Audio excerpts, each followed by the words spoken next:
माने देख आज गोटे सुंदर खेल खेलिबा।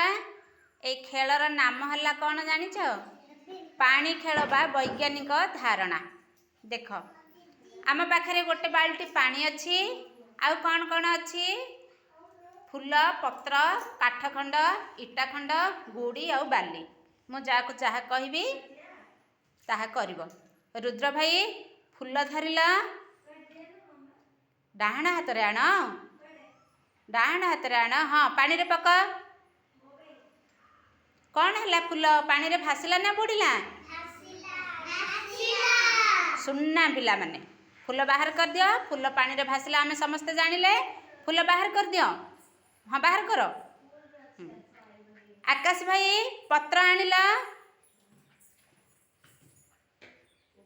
पानी रे पक।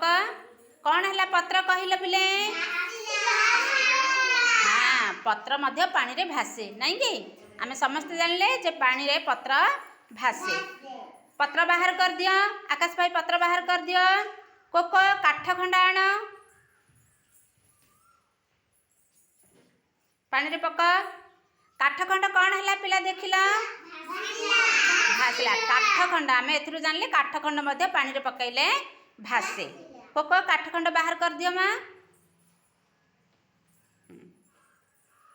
तमे शिवानी इटा खंड आनिल।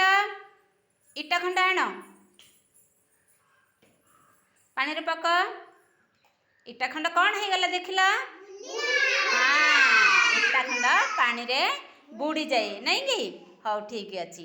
तितली तमे आनिल गुड़ी आण पत्थर खंड बा गुड़ी पकैल पानी रे। कौन है? कौन है पानी रे गुड़ी? बुड़ी गला। पत्थर बा गुड़ी पानी रे पकैले बुड़ी जाए। समस्त को खुशी लगिला खेलटी खेली। कहीं ताली मारले समस्ते? बहुत बढ़िया खेलिला।